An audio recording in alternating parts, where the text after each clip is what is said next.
Hi, everybody. Katie and I, well, we'll get more into that, but we thought it would be nice to do a little bit of introducing ourselves. So this is probably going to be a little bit longer, but we hope to cut it up, send it out, let you enjoy it in small pieces. But for those of you who like the longer version, this will be it.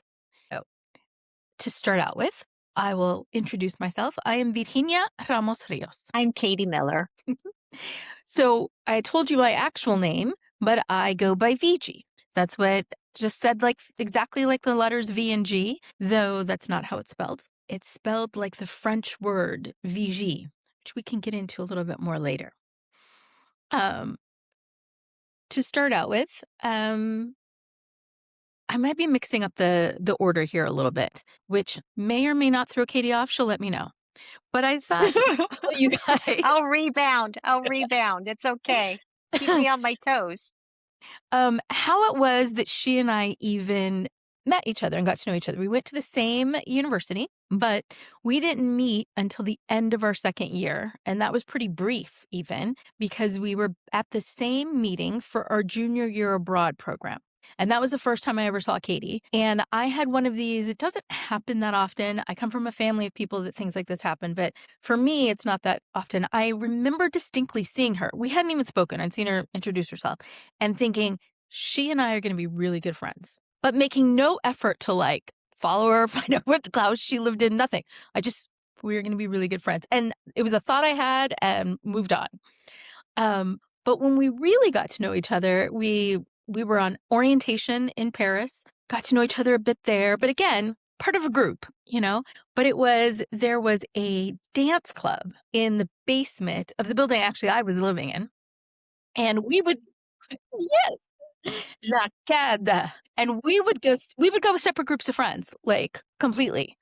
And Yes.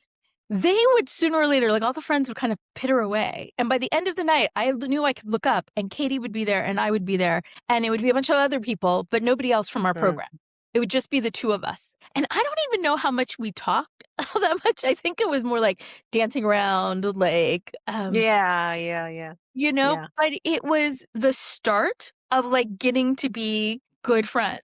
We also had the distinction of going to a school with, I would say, I'm not saying we aren't actively looking for achievement, but I think we went to a school with a number of people with even greater, I wouldn't say overachiever, but definitely looking to achieve and we're graduating. So when we went back to school senior year, I think we were two of the folks who really didn't have a sense of what we were doing next. Yeah, there were a lot of people in our class who had a vision of their paths, right? So it was either go to DC and work on the Hill or go to the Wall Street and, it was those were kind of the main things people wanted to do, and that's not what I Or they wanted to were do. going to grad school immediately. There were a few people who Oh, were yeah, going, grad not school. as many as you might see now, but there were a few people who were they were on that track. There were the folks who were going to medical school, but Yes, or law school or law school, but we were kind of let's see what the universe delivers to us. Let's see what Yes. sparks our interest. And so I think that was part of the further bonding, just because it seemed like so many others had, even if they didn't know exactly what they were doing, they had a destination. For example, some people who weren't maybe going to work on Wall Street, but they knew they were going to New York City. They were going to leave in New York City. Yeah. And we Yes. were from a time where there were still people going to Seattle, though it wasn't quite as intense as when the first year we went. When we first went there, a movie had come out that had young people in Seattle. And so I was coming from Washington State, did not live in Seattle. And so everybody was like, where should we move? I was like, I have no idea. I know where the kingdom is. I don't know. I live in the state, not in the town, not in the city. So we didn't, I think we both ended up going back in some way to where our parents were, but it wasn't a plan. It was let's see what happens. And I think that did a little bit more of the further bonding. Yeah. But part of our staying in touch after that was we come from the generation where email was initially through your university, but they didn't give it to you once you were out. So to stay in touch, a lot of people did use AOL. We were not those people. Maybe we just like to be iconoclastic or something. But we ended up on something called Juno, early email, dial up, whatever. But Katie came up with what I thought was an incredibly fun email address. You're Do you welcome, remember it? everybody. KT Spice. So she was Katie Spice, and I thought it was so cool. But I really wanted to pull in a bit of my heritage, so I went with Vigie Salsa. And I actually still have a couple email addresses with Vigie Salsa as like the Mm. first part of it. They don't get used regularly, but they exist. Um, so it was email, um, and then we actually ended up being roommates because Katie. Yes, I moved to Seattle. That was post grad school, though, right? You did end up going to grad school. Yes, I did go to sorry, yes, I did go to grad school, almost forgot. Yes. Yes. The first one, yes. Yeah, the first grad school, and then she moved to Yes. Seattle, so we ended up being roommates, and we lived in Seattle in a lovely apartment, 2 bedrooms, had washer and dryer in the unit, Fireplace. It had a fireplace. had a fireplace, and it had a balcony from Yes, which you could see the Space Needle. yes. It was Fremont, wasn't it, It was the Fremont. neighborhood? Yes. Yeah, which was it may still be, but at the time, it was very much a sort of artsy, it was the kind of Mhm. place park your car and walk to the coffee shops. It was just before or just as Starbucks was starting to become the hegemony. It wasn't there quite yet. It was like just coming up there. And so being in Seattle, I mean, Starbucks was everywhere, but it Mhm. still had a few coffee shops. It's where the University of Washington students would kind of walk over the hill when they wanted to go to the artsy fartsy places and hang out. It had a co-op for like shopping. Mm. It was along the water, like you could walk down to the water. It had like brew pubs. It's I think very there was a troll. Wasn't there a there was. troll under the There's bridge or something? yes. There was a Mm. troll and we were there shortly after 10 Things I Hate About You had been filmed. Oh, And okay, I yes. know this because the bookstore where I bought my first Harry Potter book, it was the first volume had just come out in paperback. And I was sick, I was homesick, and I was like, I need something to read. So this was before you could check books out of the library, okay, guys? So I wandered down to the bookstore and it was like the first thing I saw. And so I bought this book off the counter. I was like, oh, I like witches and wizards and stuff. This looks good. Even if it was a children's book, I was sick. I didn't need anything that was challenging. So I bought that book. But that bookstore was in the place where the music store was in 10 Things I Hate About You, where they went. Oh, okay. There Yeah. was a slew of Seattle-based films at around there in Yeah. 90s. The 90s Mm. had well, Singles was the one before we went to school. 10 Things I Yeah, Hate About singles. You was after, we were proper adults. Um, yeah, there were a few others too, but those are the 2 that come to mind. And 10 Things I Hate About You just because they hung out in Fremont. They have a montage of it where they're at the Troll. Yeah, yeah. So so that was some of our beginning to come together. I think one of the other things that often bonded us as well was just having lived outside of the United States prior to university. Prior to going to New Year abroad, we'd both lived outside. We both had family who came from places that were distinct from the US. So I'll go in a little bit to mine and then I'll throw it over to Katie in that my family is from Puerto Rico. My mom left the island when she was 7 because her dad was in the US Army. And her first base that she was at was in Germany. My dad lived in Puerto Rico until he was 20 years old and he was drafted for Vietnam, which means that I got the lucky opportunity. I got to be born in Kentucky, Christian County. My sisters got to be born actually in Japan. So I always feel a little bit jealous of them because I think that is very cool. Um, and I'll just make one other note is just that I do a lot of the genealogy for my family. And so far, on all the lines I have been able to trace back with documentation, I'm into the 1700s. And I think I found like maybe 2 people on the various lines that have been born outside of the island. So even considering, done the DNA, I have a admixture of different folks from different places in the world. But for, let's say, at least the last 300 or so years, probably longer. Most of them were born on the island of Puerto Rico. So in my direct line, I'm the first person not born on the island. And I am the only reason my paternal grandmother ever left the island. She came to Kentucky when I was born. Yeah. Katie just learned something new about me too. Did she like it? I don't Kentucky. I don't think so. It was at least warm. Um, Yeah. I Hmm. didn't hear stories about the fact that she had come to Kentucky until I think it was in my 40s. Like, I Mm. stumbled across pictures, literally. I was going through, like, old albums, and I'm not saying I never saw these before, I might have seen them and just never recognized it, but I saw pictures, and I was like, "Wait a second, Matonia was in I'm small here." I'm like, "This is Kentucky." I was shocked, and my parents were like, "Yeah, she came when you were born." I was like, "News to me." Like, I didn't know. Mm. Yeah. Oh, So how about you, nice. Katie?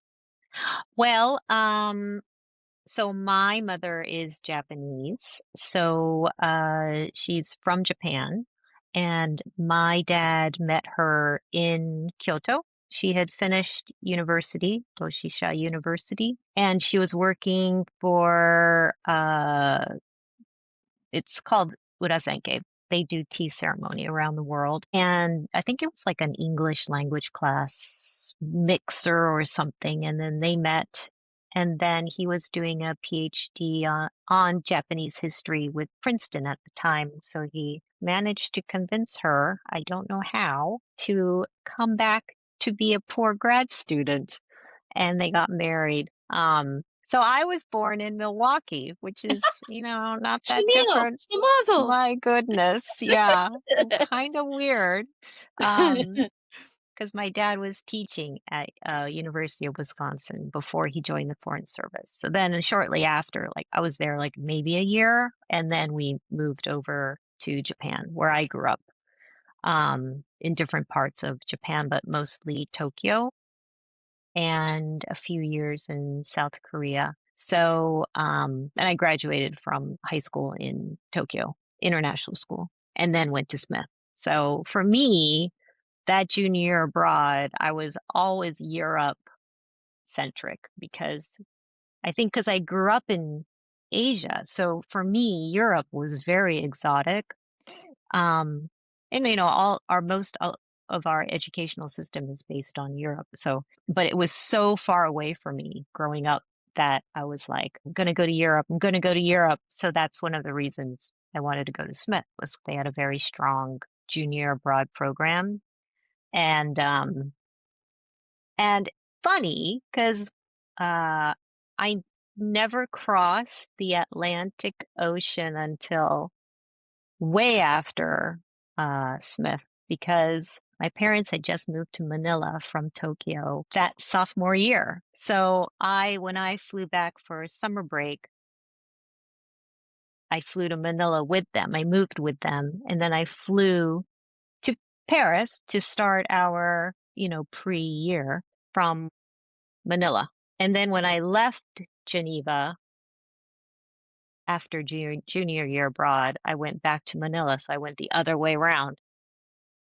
So it was kind of funny. I had not crossed the Atlantic Ocean yet. So I was pretty excited when I finally crossed it later, in a few years later. Um, My my first ocean crossing was the Pacific. hmm, I mean, I had crossed the Atlantic before, but my first one, I left Kentucky when I was 10 months old, and we went to Puerto Rico. But then from Puerto Rico, we flew to Japan. Actually, I think it was Puerto Rico to Texas, Texas to LAX, LAX to Hawaii, Hawaii to Japan. But that was my first crossing, was the Pacific, there and back. But my second one, I had been to Europe before, because I lived like the childhood I probably remember the most, like 5 to 10, was in Germany. So mm, I had been to Germany. And to your point about Smith's really robust junior year abroad program, is they have 4 programs in Europe. One of them is Germany, but interestingly, I wanted to go someplace different.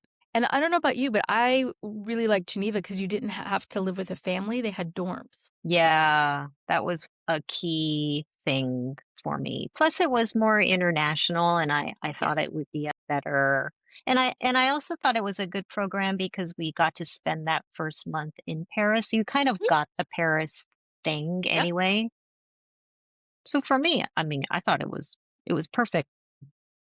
I think Yeah. also this is a pattern for me, but I didn't know what you had to declare your major before you applied, essentially.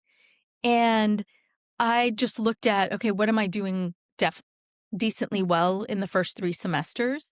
Mhm. Um, and government edged out economics slightly, but of either of those, Mm. Geneva had more of a program than any Yeah. of the other 3. Like, if you were Yep. going to Germany, it was more language and music based. If you were going to Florence, it was more art and, like, Yes. history based. And if you were going to Paris, I remember it being more language based, like Mm. literature and Yeah. language. That Yeah. was my Yeah. memory.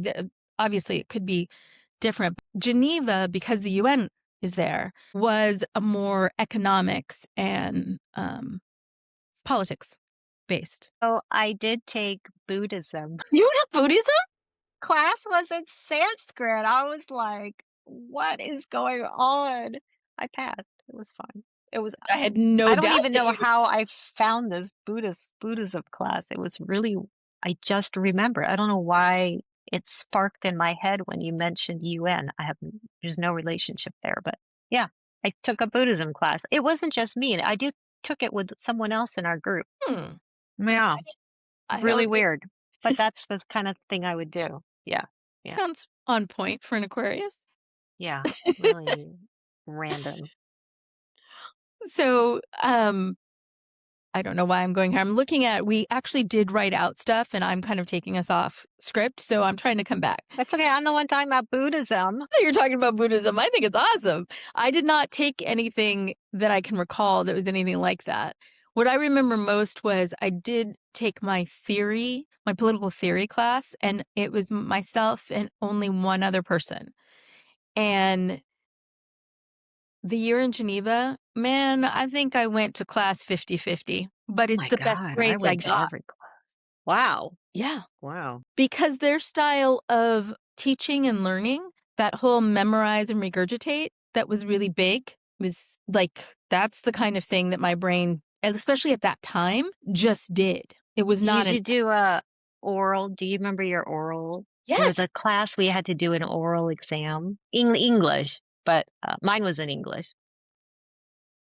I Did I? No, I did one in French. The one I'm talking about can't was my remember. my theory class, and I had to do it the professor. Maybe it's because I was an American student, but had to do it in French, and that was the best grade I got. Again, it was Remember talking. grades. Mm, No, we didn't we actually had a choice of whether we wanted grades or pass fail. But oh, I don't remember. yeah, I mean, it's not that critical. I distinctly remember it just because I was shocked because the other gal in the class, I had missed so many. She's like, I'm not giving you my notes anymore. And so I had to go to class. And so I would go to class and I would doodle and I would take notes. And then she would turn to me and go, what did he say? Because she was so diligent. I mean, straight A's, like so diligent. And I'd explain to her what he had just said while listening to what he was saying and doodling. And I did incredibly well in that class. Mm, I think it was again, like when something's maybe taught in a way that works for you. yeah. And an oral exam, that's my jam. I did it on utopias. Ooh. I remember the topic. I don't remember anything else about this class, but yeah, it was very interesting. I like the subject. I did mine on redundancy in government, the need for redundancy. I know it sounds so awful, but it was actually really fascinating about the need to I have it. find like our experiences now that I look back, it's very on point because obviously I would pick utopia because I gotta think about like something randomly esoteric and take Buddhism in like half in Sanskrit. And, you're like you have a lot of esoteric interests, but you're very grounded. So I'm not surprised by the redundancy Yeah, topic. Yeah. you need it to, like, make Yeah. sure if something goes wrong, what's the Yeah. backup? Well, 100%. Yeah. Yeah. Um, but very much enjoyed it. Um, and I think that's where my long, "Hey, here's what I did" letter started. Because my sister Nettie, I have, 2 younger sisters. My younger sisters, the ones that were born in Japan, they're twins, and though they have a lot in common, I think when you they're fraternal twins, so you can tell them apart. And personality-wise, they're pretty distinct. The one who is literally the youngest by 13 minutes takes on the role of being the youngest, and I, as the oldest, she teases me. And so she has teased me on a number of occasions about my long-winded, travel journals writing, and I think it might have begun while Yes. I was in Geneva because Yeah. she talks about the family handing around the letter going, "Can you read this? Can you tell what word this is?" I also am a creative speller, so they would have a fun time with that.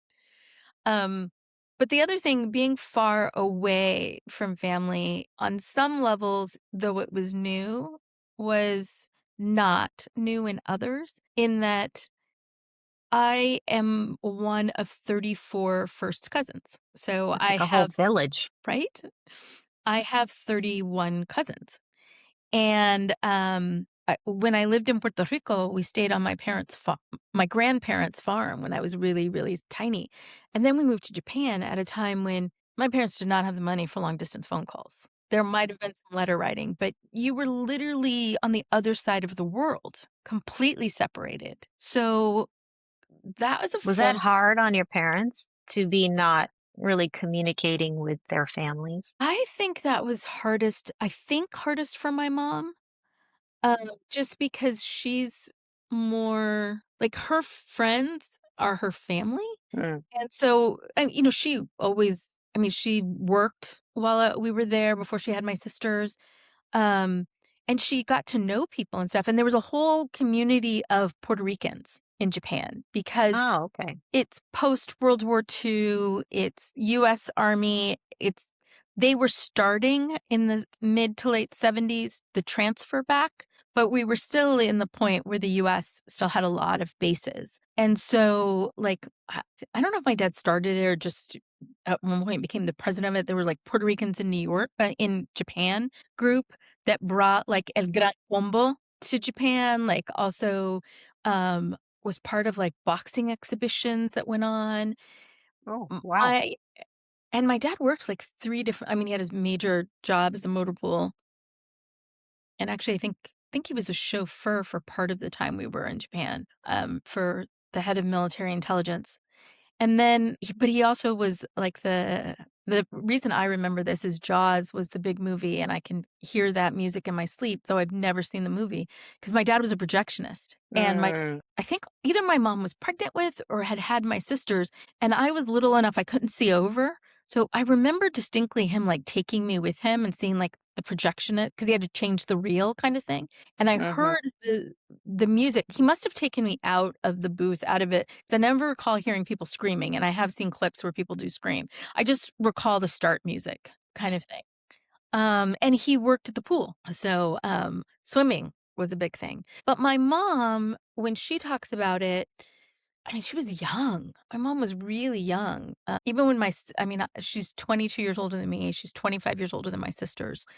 Um, to me, at this stage, that just seems so young to be so far away, and it's not in this day and age where you have WhatsApp or, Yeah, exactly. you can just get on the internet and talk to them. Like, her mom had died before I was born, um, but her sisters were on the other side of the world, so we're Yeah. her brother who she's closest in age to, I think actually was stationed in Okinawa for part of the time we were in Japan. And I think he actually did a tour in Vietnam while we were in Japan because we were there when Saigon fell. And so I think I know she got to see her brother because there's pictures of me and my cousin Ricky, who's like 4 months younger than me. And so they must have come over from Okinawa.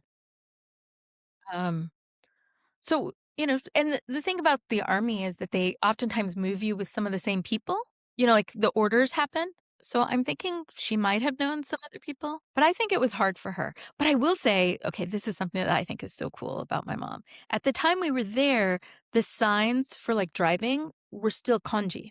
They were in the kanji. And my mom actually took the driving test and passed it. In Japanese. Yeah. Wow. Well, I don't know. I think she took the English test, but the signs on the roads were still in But kanji. she knew, yeah, she She knew had what to she was know doing. enough to be Yeah. able to do that. Yeah. And so, Yeah, like, for sure.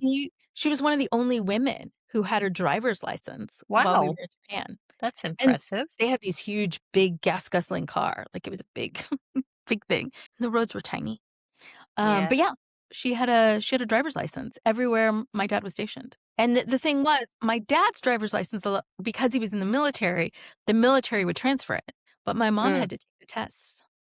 Oh, yes. Civilian. Yeah, so she had to she passed it. Very proud of her. I think that's very cool. Um, okay. The other thing I just wanted to note is that of the 31 or 34 of us cousins, 26 are still living, so the few have passed. And um, I had 4 aunts. I now have 2. This is blood aunts, not the ones by marriage. And I had 7 uncles, and I now have 3 that are living. So, large extended family, and that for me, um, it was something that I actually ran across when I was working on a campaign, and I think it's something that's very Latino based, but family means more than just your immediate mom, dad, brothers, and sisters. So, like, we had actually talked about, one of our candidates that, she went to see her family in this other part of the state, and people were like, "What? As a 4-year-old, she moved up to this other part by herself?" Because for many people in the States, in the United States, the idea of family is just that nuclear unit, but Mm.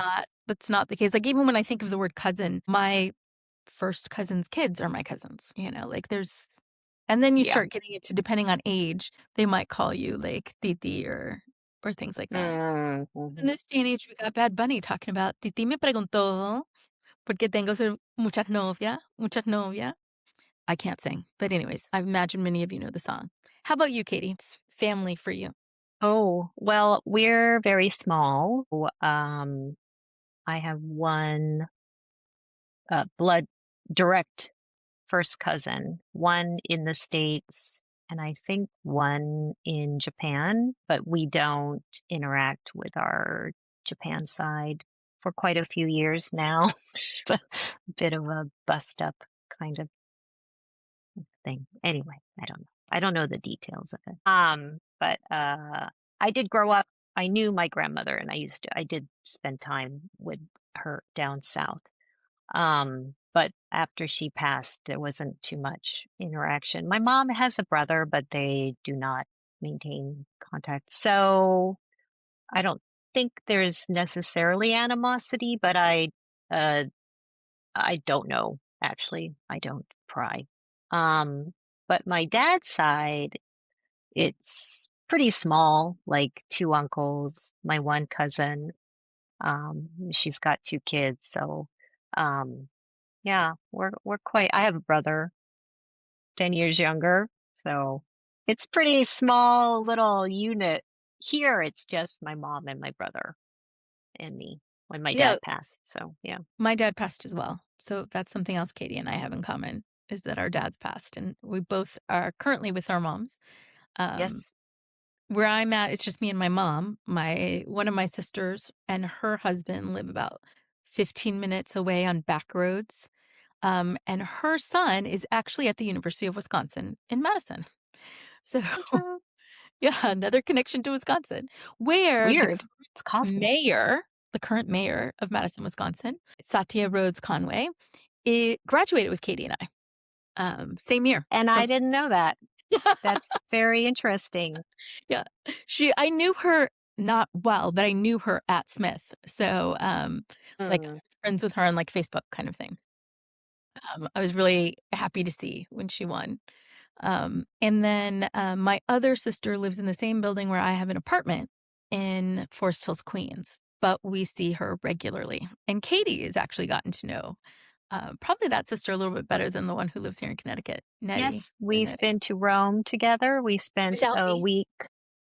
Yes, you couldn't come, so I popped over from Malta, and she and her son, we all stayed in an Airbnb, and it was pretty fun actually. And we had Campari and soda wherever we could every few hours. Not the child, obviously.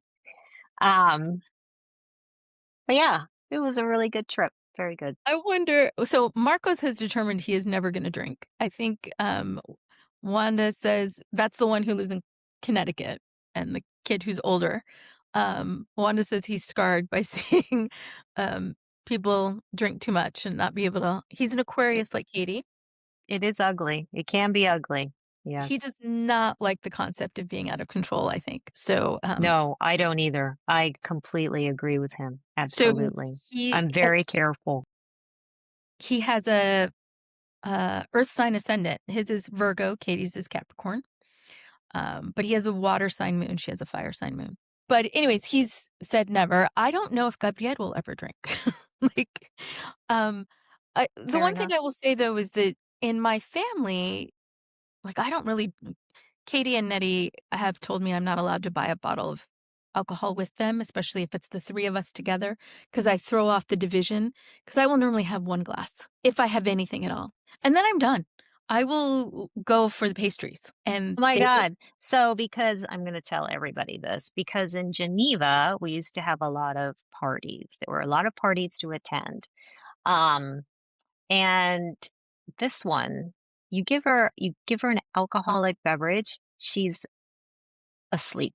I mean, it's like immediate. I know alcohol is it's like a sedative, right? depressant. So Yes, it you is. go on a high for a while and then you kind of crash and you fall asleep, pass out. This one bypasses the high. She goes straight to I'm going ready for bed. But the minute you give her soda, oh my Especially Lord, with caffeine. it is like putting in a jumbo Duracell battery. It's like she's drunk, but she's not. She's just had sugar. Mhm. It's crazy, Yeah, people used crazy. to ask if I was the one who was drunk and I'd been drinking Yes. Coca-Cola with lemon Yeah. while they were all drinking alcohol. Yeah. Yeah. Yeah. Yeah.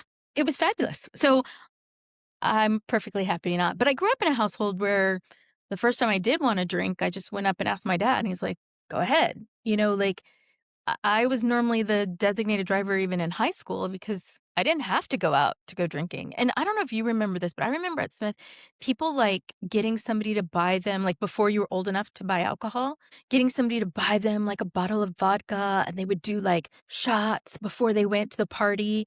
And I was always like, to Katie's point, I guess I wanted to go dancing. I really didn't want to go to sleep. So Yeah, I that's wasn't not what doing you should do.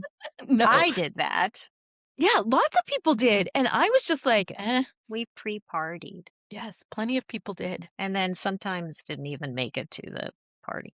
We just sat there I drinking. normally made it to the party and I danced all night. That's what I did at the parties. Um, I don't know why I'm thinking about this. Maybe it's because I saw a dude who's like, I don't know, young enough to be our kid talking about this movie.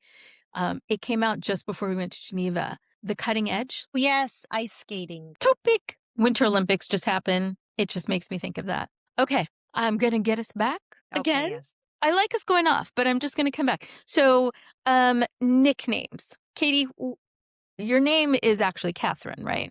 I know you don't use it, Yes, but but I don't use it unless I'm in trouble with my mother. She says Catherine, or it's like an official legal document. Yes, so it's like Katie. you go to the doctors and they call Catherine, Yes, yes, yes. that And kind of thing. sometimes if I'm in another country and I think it's going to be hard to pronounce for them, I'll just say Catherine because it's pretty universal. Got it. Yeah. So where did Katie come from? My mother says that the nurse saw me after she had given birth to me and said, "That looks like a Katie." Now, I don't know if this is true. This seems a little bit strange to me, but this was the story peddled out to me. Got it. Okay. Hmm. I like it. But it And has to be with a Y. I'm okay if it's an IE spelling, but it shows me that you're not paying attention. And I cannot stand Kathy. I get Kathy a lot, and I think people are just skipping. They're not looking at the name carefully, and that drives me crazy. Understand. So mine is Vigie, as you can see on the screen. Vigie. I got the nickname from because it was a nickname my dad had given to my maternal grandmother.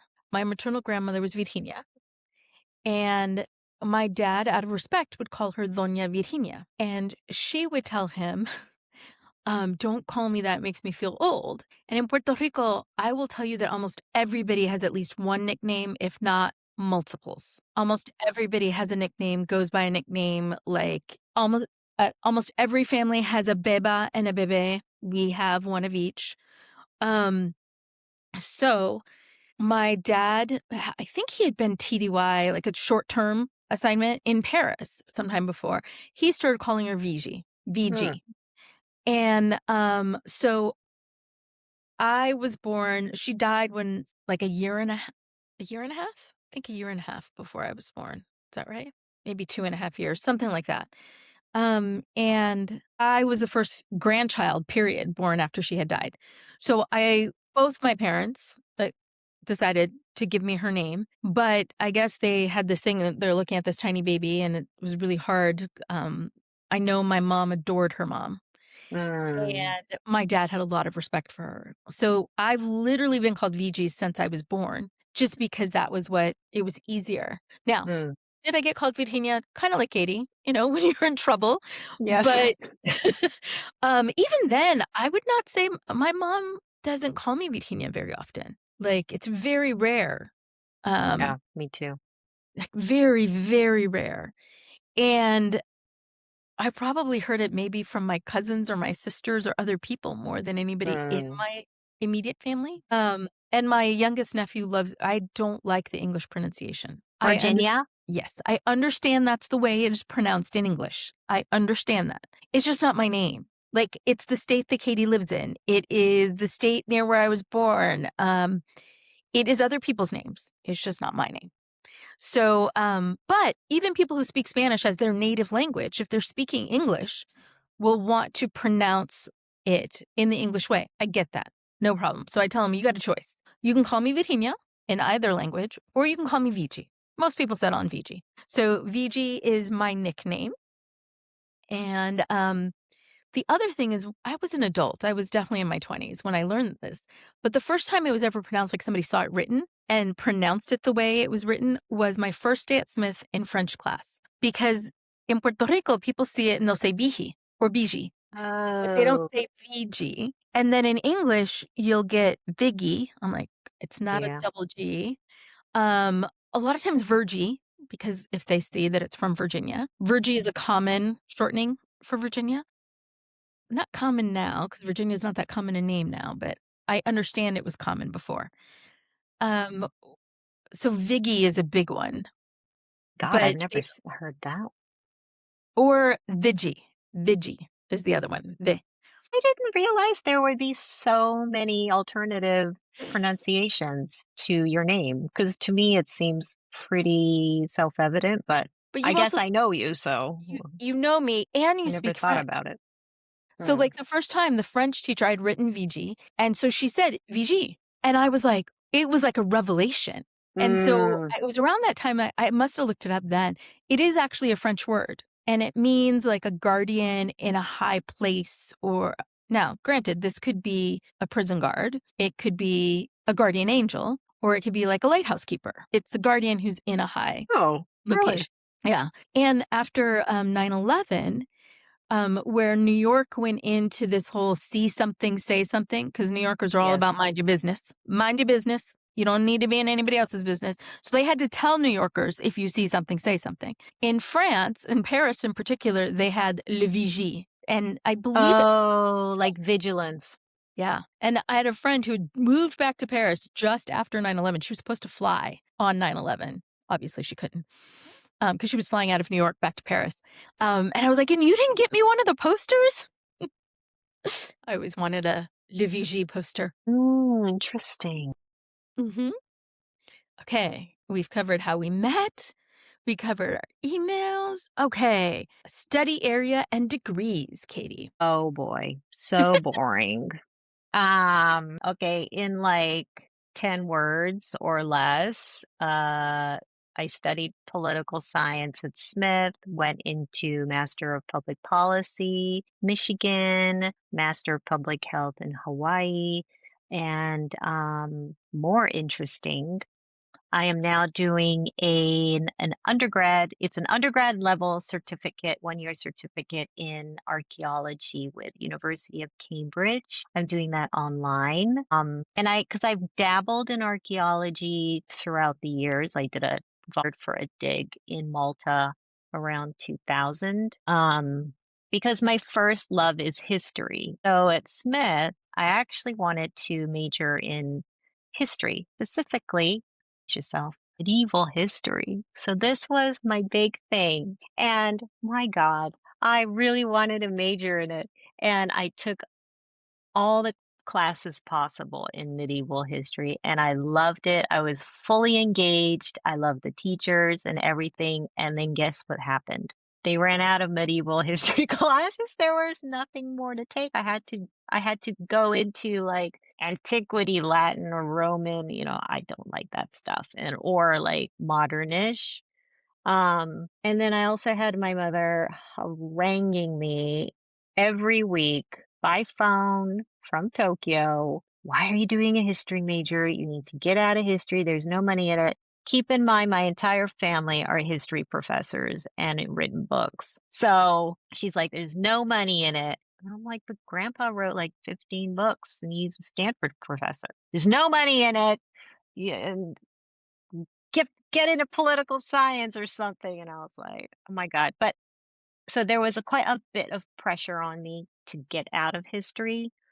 Um, but what really through brought me into government was the fact that there just weren't any more medieval classes I could take at that time.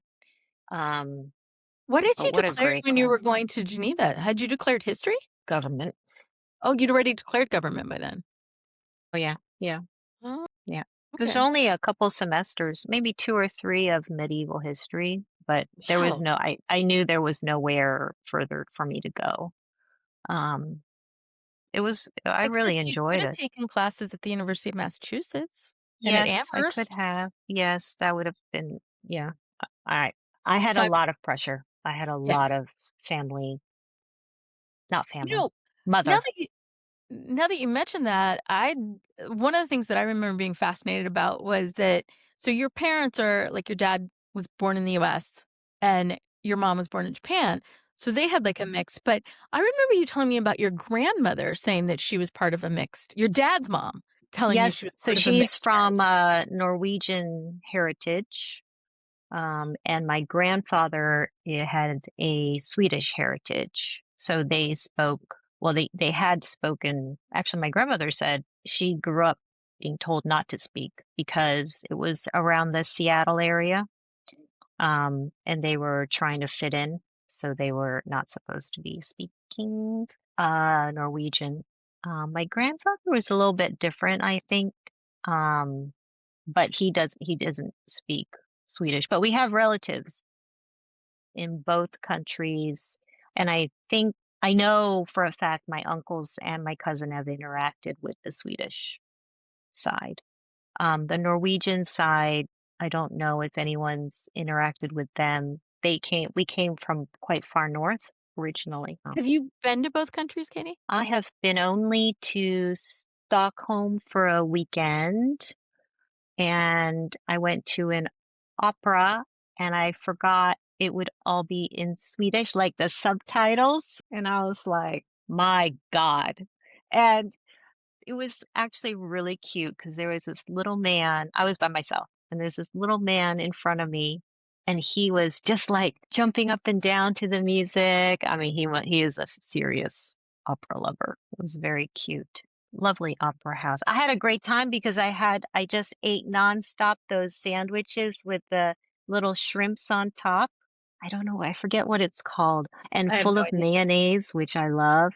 And My first night, I stayed at the Grand Hotel for the weekend, and I sat at the bar, and I got that sandwich, open-faced sandwich with a martini. I still remember it. And I have a friend, she lives in Stockholm, and we were really good friends in international school in Seoul, Korea.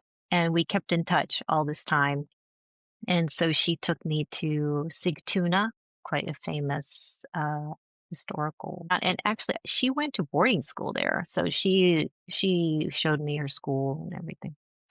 Yes, very interesting. That's it. That's all I've done in Stockholm. I'd like to go to Norway because I want to go to the Oslo. There's a museum with a huge Viking ship, but it's closed until next year, I think. They're Maybe we renovating everything. maybe we can plan a trip. Oh, yes, I would love to go to there. That's another place where Katie and I connect is a love of travel and seeing other places and learning about their history. Um, I also have a Bachelor of Science, political science from Smith, where it got called Gov. Um, mine, I had no pressure. Um, I was the first person in where Katie has a grandfather who taught at Stanford. I was the first person in my direct familial line to go to college for 4 years. So my family was like, more power to you, kid. Enjoy. What you Yeah, gonna do? that's good. Like, I'm very supportive. I mean, won't say that they weren't supportive, but there was Yeah, no like, you need to do this or you need to do that. that's They were like, nice. hey, we're amazed that you did this much. Like, wow, good job. So it's a bit different. It took me 30 years to decide to go to graduate school just because the way I ended up at Smith is they were doing a special program um, where I think most of these schools do what they call blind admissions, kind of, or blind. And they did a different thing, which was blind acceptance, which was that if you said that you wanted to go, like, they put together a financial aid package that meant that I got to go there with more grants and scholarship kind of money than loans. So I graduated with like less than 10% of what it cost to go there in loans. Um, and there was a kid going to Stanford the year that I graduated high school, and I was going to Smith. But I didn't even know this was an award you could win, but I won the award for getting the most money to go to college. Whoa. Well, I was on reduced lunch and he was on free lunch. So in terms of our family's financial situation, his family was in a more dire financial situation Mm, than mine, but Smith had done this. It was the second year that they did this test, and then they stopped it for like 30 years because it mm. cannibalized their endowment, or it was starting to. Because Oh, yeah. we are up until maybe this past year, part of one of the poorest classes that Smith ever saw, because of that program. Wow. And it doesn't mean that people stayed poor; it just means that they came from Mm, reduced finances. And so, so that's how I ended up at Smith. It took me forever to decide. And it was based on all the various jobs I'd had before that I finally decided to go and get a master's in social work. And I ended up at Columbia through another one of those random same year. I need to go back and look at what that year was, like year of the what, because that same year that I met Katie, a few months before I met her, I was in a history class. It was the history of the 20th see, century. it's the place to be. It was, but it wasn't the kind of history you like. It was the history of the 20th century. It was a little bit I more, don't. you would have thought it as pop history.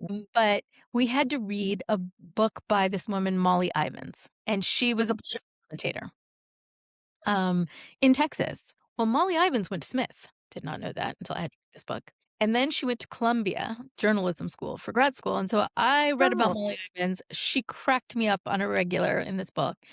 And I decided I was going to go to Columbia for grad school. Mm, 19 years old. I knew nothing from grad school. I didn't even know what I was going to grad school in. I knew it wasn't going to be journalism. That much I knew. mhm. But what it was going to be, not a clue. Not a clue. 30 years later, I finally had a clue. Went and I did go to Columbia through other machinations, but I did go to Columbia and I got a master's in social work. Between that, Speaking of the esoteric stuff that I'm often interested in, I got a degree in, I don't even know that it's certified anymore, but Barbara Brennan School of Healing, 4-year I degree. mean, that was quite a commitment. I mean, that I I know. consider that a master's, what you It did. was it's in complementary Almost a medicine. PhD. Yeah. Yeah. That was a serious thing you did. And, the person that my dad was a Virgo, and the person I thought was gonna be the most like, "What are you doing, kid?" about it was the person who was on board the most, like, out of my direct family. Um, Mhm. he got my mom and my sisters to agree, and at the end of my first year, they gifted me the equivalent of an amazing massage table, Oh, um, wow. which is what you practice on people when you're doing complementary medicine, and I'm still in school, hadn't finished the 4 years yet. So, yes, I have a degree in complementary medicine, but specifically in energy healing, and my focus is kind of a dual focus. One of them is in past lives. So I also have a studied under a psychiatrist. This is more like a certificate kind of thing.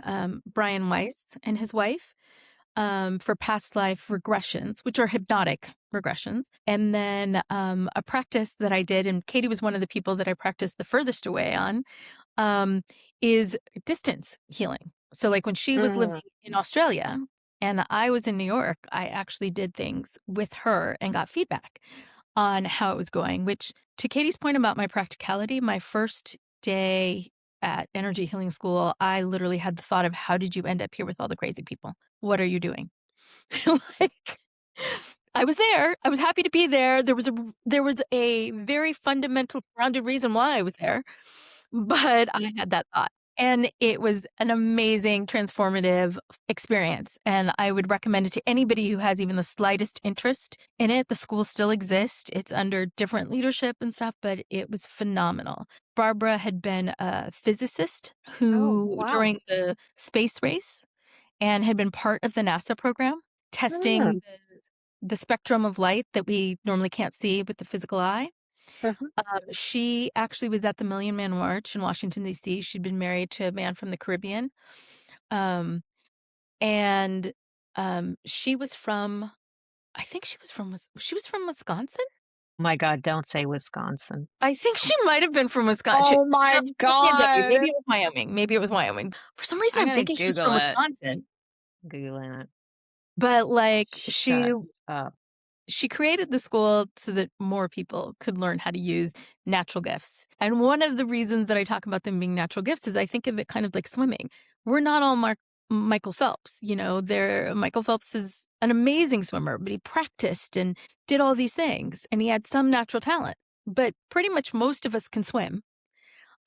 There's some of us who practice it, some of us who come at it with some natural talent, some of us who float easily, but it's the intent and the focus. So Okay, so just to butt in, I just okay. Googled her on Okay. Wikipedia, which is, Uh-huh. the Bible. Uh-huh. There's no place of birth on this Wikipedia page, but she did get her bachelor's of science in physics in 62 from University of Wisconsin-Madison. Mhm. Is that weird or what?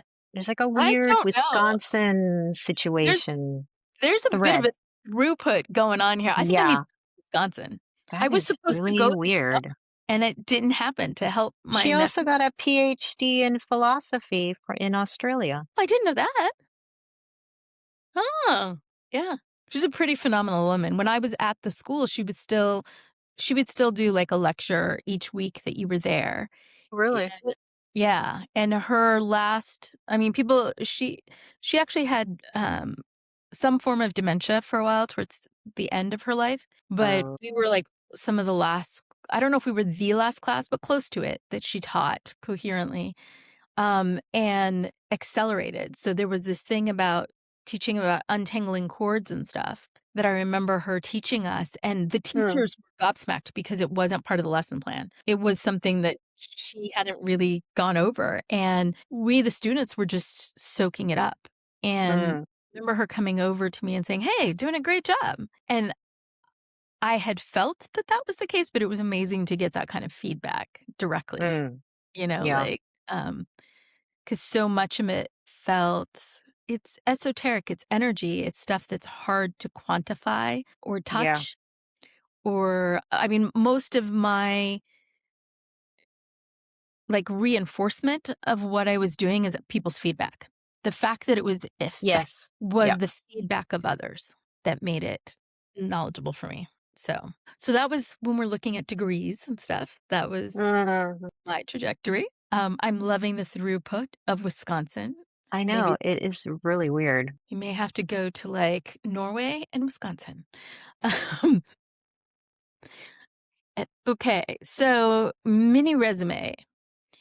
I feel like I've been talking a lot, Katie. Do you want to go? You were so much better at summarizing yours. Well, it's boring. So let's do another 10 words or less. So Smith, well, okay, no. Let's just in clumps. Basically, I've been involved in international health and domestic health for quite a while after Smith onward. Um, I was involved in the Ebola, West Africa Ebola Totally not boring. Like scary as project. fuck. That was interesting. I did live in East Timor for 3 years doing public health, environmental health. That was very interesting, but tiring. Lived in Australia. I did also it was still health, but more it was domestic kind of national health program stuff, electronic health record implementation and stuff like that. Then my dad got sick. So I was in Africa at the time, and so I moved back to DC, to Virginia, DC area. And I just stopped working for a few months because I needed to be with my dad. And then the guy that we had worked for, kind of, sort of, for Ebola, he offered me a proposal writing gig in Arlington for a government contractor. So I did that to sort of fill my time while I was with my dad. And then my dad passed. And then through that, I got a job with a Monaco based logistics company doing proposals, management. So I was with them. I didn't move to Monaco. I lived in Tunisia, but I kind of um, commuted. I know it sounds weird, but it's really easy because you can go Tunis to Nice in like an hour or so, and then just go drive up to Monaco. So I did that for a few years, and then moved to Malta, and then I was involved in COVID in the States, um, some projects there, and then I, brace yourself, moved into aviation. So that was really weird. Um, did that for a couple years. I was chief of staff in Malta. And worked for some people and decided I didn't want to be there anymore. And I've had enough of corporate. I realized I spent a lot of time putting a lot of effort because when I work, I'm fully working, like off, out of work hours, weekends, like everything. And um, I realized I don't know why I'm doing that for people that, number one, don't appreciate it. And number two, you're an employee, actually. This is not family. This is not friends. They could become friends at some point, maybe, but I think the people I met are kind of narcissists and violated personal boundaries I had, and I think that was my turning point, that I had it. I'm out. There's got to be a better way, and not to jump ahead, but that's why I was talking to VG about what can we do, because fairly intelligent women with a lot of world and work experience, there must be something we can do and offer that's not rooted in this money grubbing world. So it's my Yeah. rant. I love your rant. I think it's fabulous. And I think it's one thing about Katie and I are ladies of a certain age, is what they would have said at one time. Yeah, And I think some of that, the rant is much more just part of where we're at in life. Like I think yeah. if you met us when we were 22, I don't know if we would have even known to rant.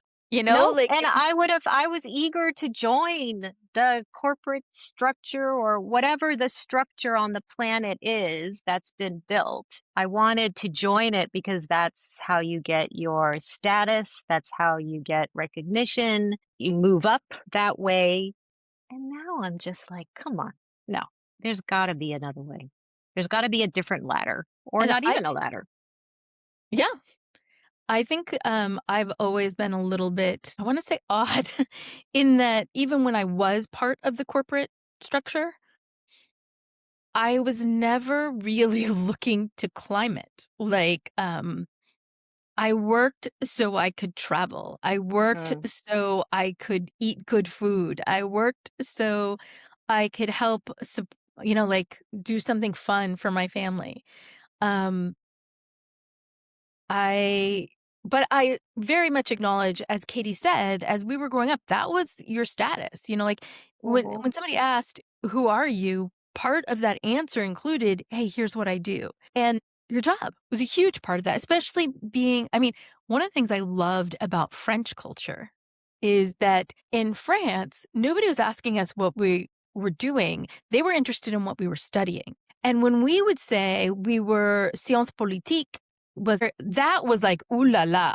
The smarty pants went into that, which mm, coming from the US was sort of mind-boggling because in the US, "Oh, so yeah, you're gonna be a lawyer?" Like, and everybody was slightly disgusted by anybody studying politics, and they were gonna be lawyers. So in France, having that reaction, and I'm not saying that everybody thought that about us, but the reaction, the way that they talked to us would shift, and there would be a different way that they spoke to us, and mm, that was a really interesting cultural learning about the mm, difference in how that got seen.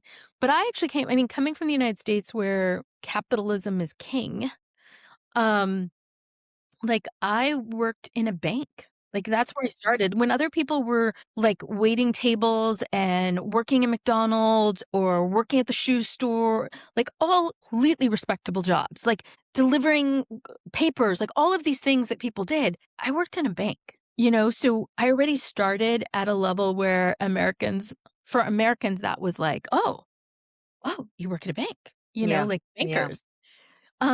And I had something to do with financial services in one way or another. When I took a 5-year blip, into, like, Katie helped launch, electronic health records when she was in Canada. Well, when I first started working at the bank, people didn't know how to use ATM machines, like some of the older folks. So, mm, literally, mm. my first week, I was told, "Part of your job is to go outside and show somebody that it is not scary to use this machine." I was It like, is, I mean, if you think about it, it's pretty freaking scary because your "It card is!" is going in a machine and you don't know if you're ever gonna see it again, and FYI, I'm just gonna add this in. I was in Dubai a couple years ago, and I stuck my debit card in, and it never came back out, and it was everything was closed, and I couldn't get it back. Yeah. End of It the is story. scary. One of the things was, I remember distinctly talking to people, they're like, "But if I do a deposit here," and I had to tell them, I'm like, "I'm one of the people who takes the deposit out." Like, there's a physical person, this isn't like disappearing into a machine. Mm, On the other side, it's going into a box. And actually it ended up being because they would do dual control. So there's always 2 of us who would go in, take the deposits out, and process them. So that was part of the thing.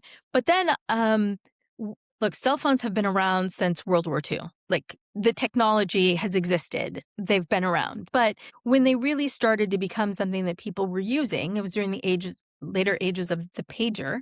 I ended up working, customer service for a cellular phone company. So at a time when most of the people who had cell phones were doctors, lawyers, um, LA agents, and ranchers, and I think the fifth one was truck drivers, the ones long oh, haul. yes, yes. Like, so it wasn't your common person, like your everyday person wasn't really walking around with a cell phone. Yeah, That's when I started working in cell phones. So I got my first cell phone, about 5 years before it became ubiquitous. Mm. Um, but then I switched. I went back into cellular phone, back into financial services, but this time much more focused on the marketing of it. So where before it was direct service, helping people open accounts, I was a teller, I was a safe deposit box clerk, all of those things when I was in high school and college. Now I was marketing, and marketing credit cards. It was interesting because I wasn't doing the marketing of, hey, come get your card. I started out doing the marketing of you already have your card and we are doing something to it. So one of the biggest learnings I had was that telling people the truth about why is the fastest way. Because they at first had tried to put a shine on it for everyone that they were changing from Visa to MasterCard, that they were doing it because they were such a great customer. People were pissed. The volume of calls they were getting was out of this world. And like Really? the people receiving the calls were so upset because they couldn't do anything about it. So my boss, she's like, let's test telling them the truth. And the truth was that the company had an agreement with MasterCard where they would be making more money with MasterCard than they would with Visa. They didn't say it that baldly, but they were just like, due to a new agreement that we have with MasterCard, we're changing your card. The calls dropped like astronomically because it was the truth. They weren't putting a shine, hey, it's because you're such a great customer, blah, blah, blah. It was like, people are like, oh, they're making more money. I can still use my card in all the same places, whatever.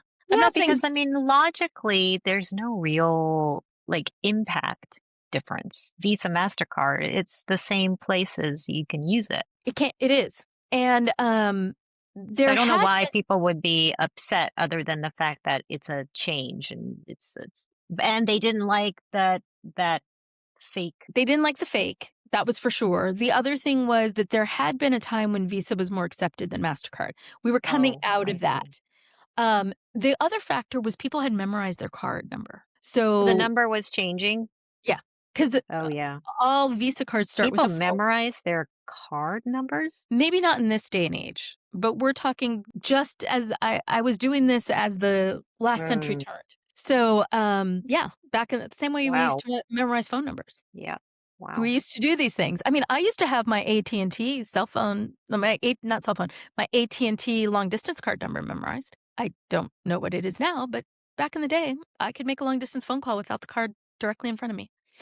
Um, Mm. so yeah, some people did, and they were the ones who still stayed mad because there was no process of giving them their card Stayed number back. mad. Yeah.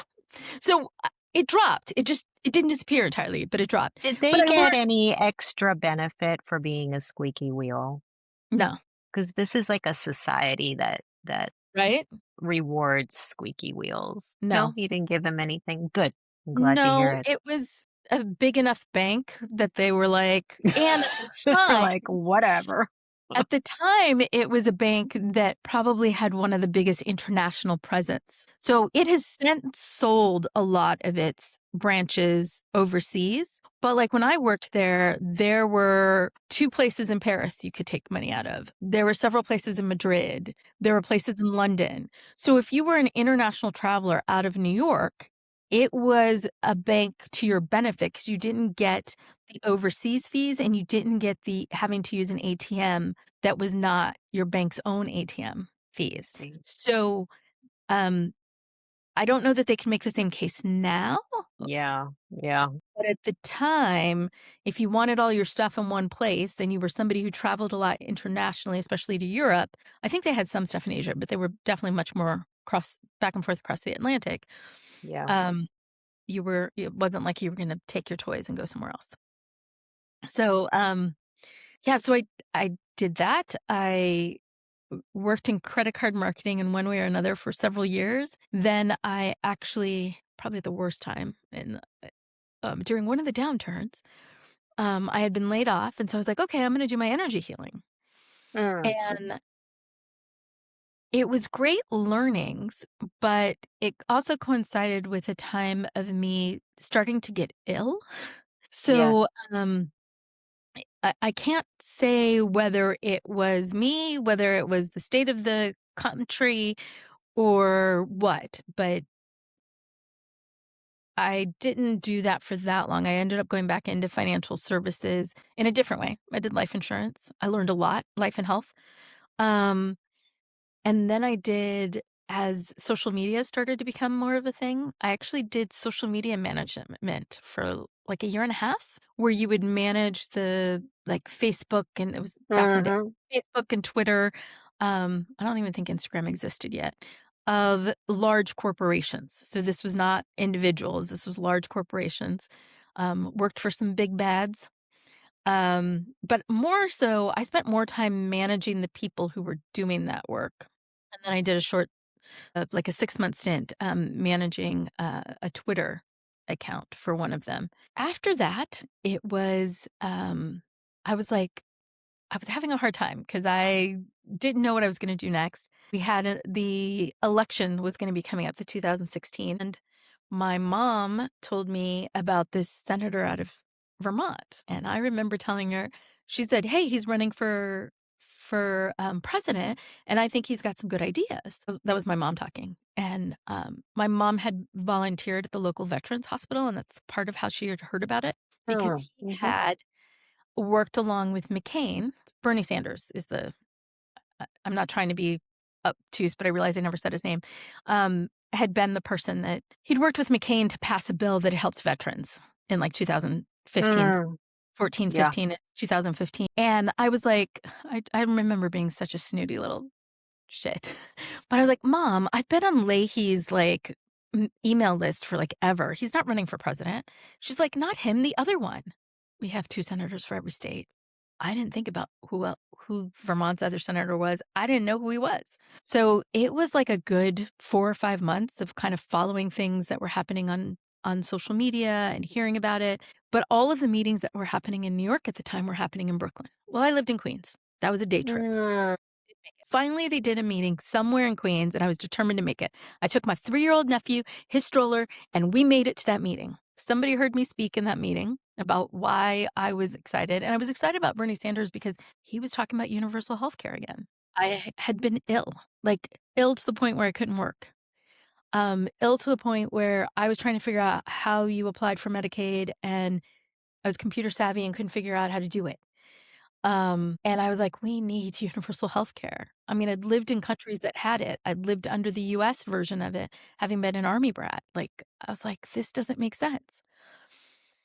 So, I started volunteering, but I got recruited to be a delegate for him to the Democratic National Convention. Well, I don't know how many of you out there know what it means to be a delegate, but in New York, it meant you had to collect petition signatures in order to get the candidate and yourself on the ballot. mm, I also had to register as a Democrat because Katie and I had lived in Washington State. In Washington State, you don't have to register for a party. When there's a mhm. primary, you go and you say which primary you want to vote in. You can only vote in one, and you vote. In New York, you had to be registered a year and a month Wow. prior to the primary taking place. Yeah, I barely made the deadline. I didn't know I had to do that. I was an unaffiliated voter. I'd voted in general Yeah. elections the entire time. I'd never voted in a primary. I had disenfranchised myself for the 15 years that I had lived in New York prior because most elections in New York City are decided in the Democratic primary. All these things I was learning. So I started learning the democratic process. I learned petitioning, my natural and familial bent of like, why aren't we connecting who's interested? Why aren't we meeting? Why don't we have email lists going? It all came into being and it was all going there. So I got really involved, especially in Queens, which like Brooklyn had an upsurge going on. Manhattan had had one before. The Bronx was still somewhat locked down, but they fought amongst themselves. I don't know if Staten Island was awake. There were people involved, just not that many. But Queens was beginning to have wake up, essentially. Um, and surprise to me, because all I did was collect signatures, I became the highest vote getter personally of Mm, the people in my district that had been delegates for Bernie Sanders. I was the newest person to all of this. Like, I was like, huh? Yeah. So got to go to the Democratic National Convention. I actually got hired by the Bernie Sanders campaign to run an office. I'm getting long-winded here. Let me shorten this down. I got into the political sphere, started working on campaigns, became a campaign manager. All of this was amazing and wonderful. And one of these days we will do a deep dive that'll be way long on what that was about, but it'll be way long. But it was exhausting. Don't you want to say the most famous person you worked with? I mean, So Bernie's pretty famous. Okay, so Bernie's pretty famous. second most famous.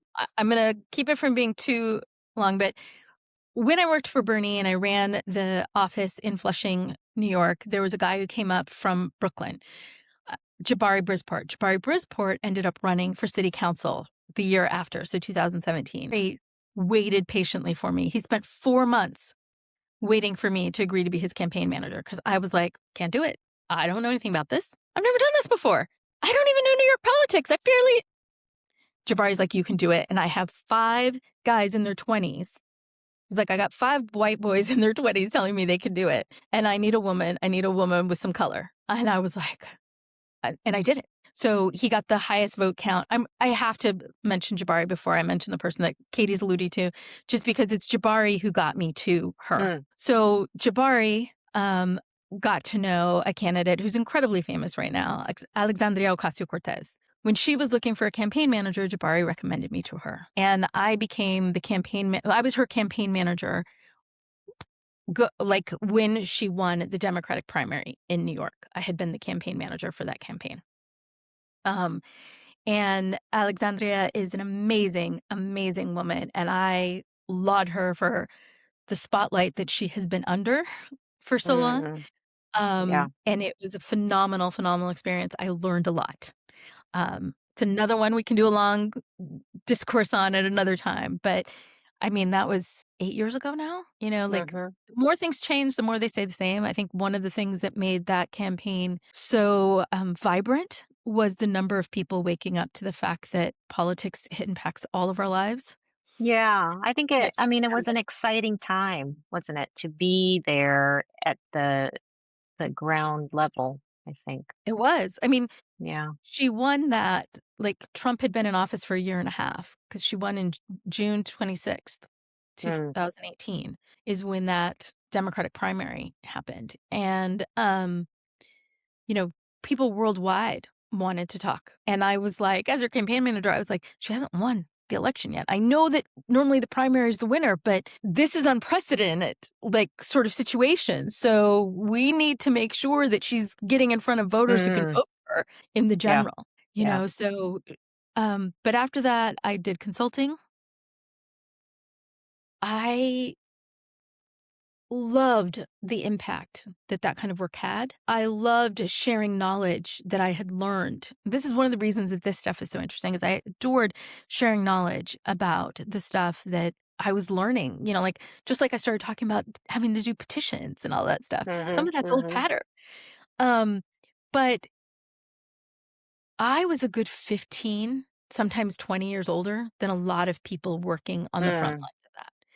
Mhm. It is high intensity, high energy. I was coming off of having been really sick for a long period. And I was like, I've got to be able to do this kind of impact work in another way, in a Mhm. way that doesn't leave me so exhausted and so unable to really be there for my family and friends.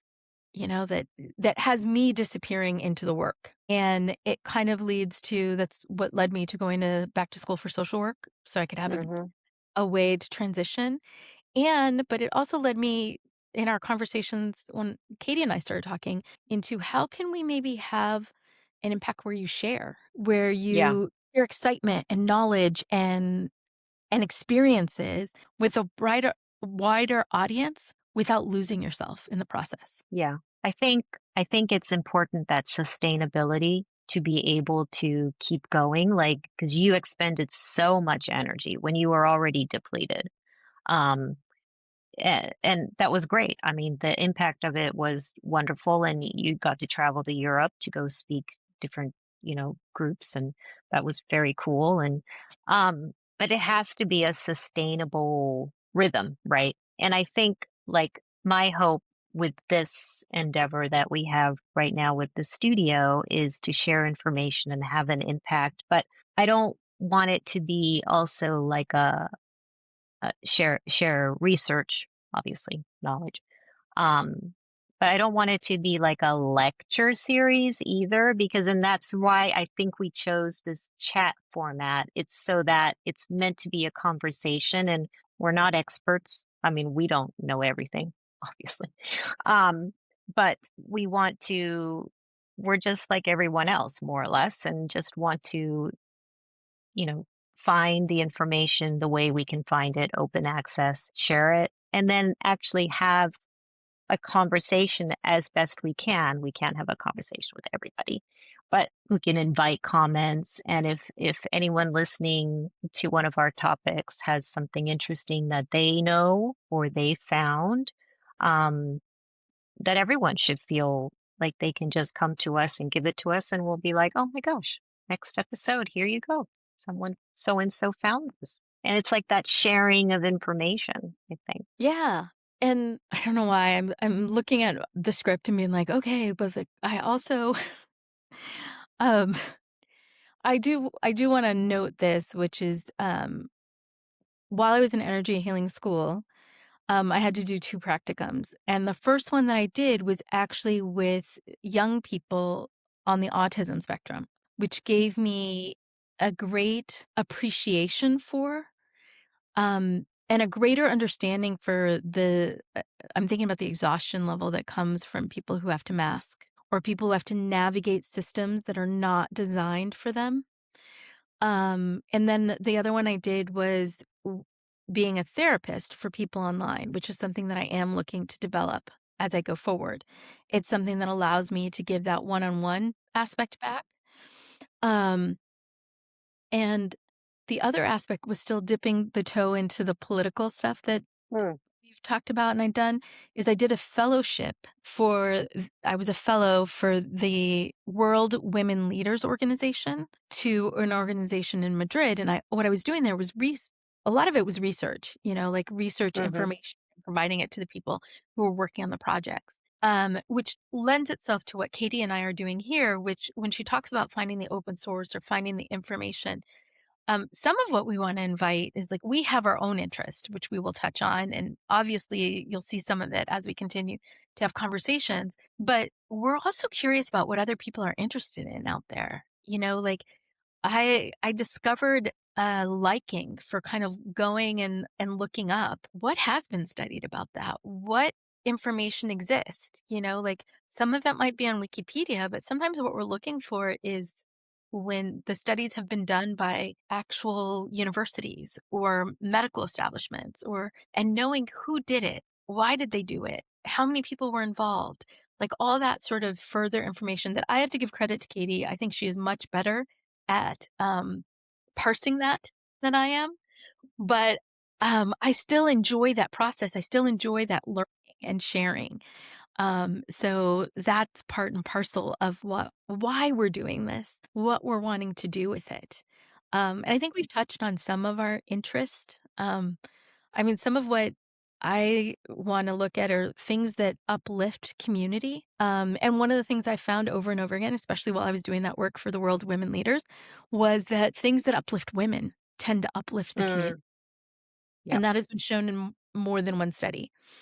Um, I've talked a bit about my complementary medicine, energy healing. So, like healing and efforts for health that are not part of maybe the typical Western, though it's expanding, um, have not previously been.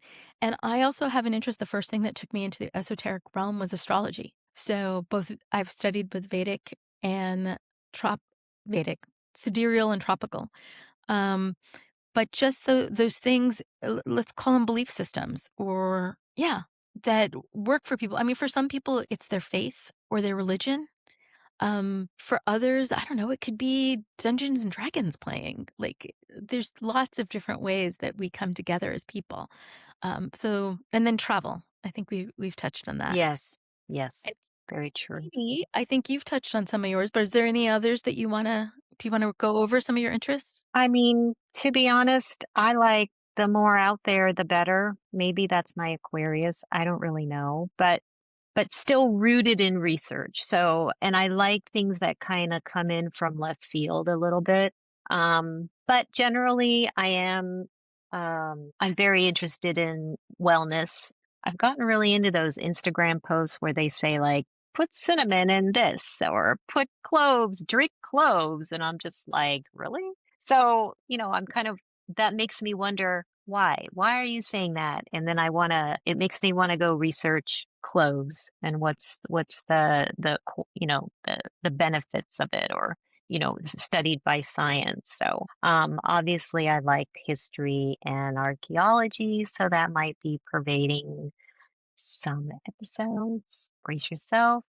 Um, but I can find something interesting in anything. Let's be honest, really, like most everything. But yeah. And I have to say, when Katie starts talking about the archaeological stuff, like when she was going through her Viking class, I learned so much. This was before we were even doing this stuff, but even when she and I would Yeah. just have a conversation, I would learn something that I would not know otherwise. And at least for me, I love that. I love that when somebody else, we have another friend, Melanie, who I think I've learned more grammar stuff from Melanie than I've ever learned, like just randomly. Like she'll mention something. I was like, oh, okay. I don't even know if she knows that she schooled me on them. But I like that kind of learning where you're learning from like friends, or you're learning from that little thing that you read on TikTok or Instagram or Facebook. But what I love about what we're trying to do is that as much as we possibly can, I freely admit that there will be times I mention the thing that I saw on TikTok or Instagram. We are making the effort whenever possible to try and find where is the support for it. And I say whenever possible because there are some things like when Katie was talking about coming out of left field, or, like archaeologists are making assumptions as well from based on coming from where they come from. And I just remember in school loving hearing about there was a woman in particular that I'm thinking about in my classes who is Native American, and I'm sorry, I'm not remembering from where. So, but I loved when she would talk about what their elders would discuss. And this wasn't a double blind study. This wasn't, it's written down and it's dated to 1590, whatever. It was information that was passed down. And some of what's exciting is when modern research affirms it, but sometimes I think there's something to be said for having some respect for elder knowledge that uplifts people and that keeps history alive. Yeah.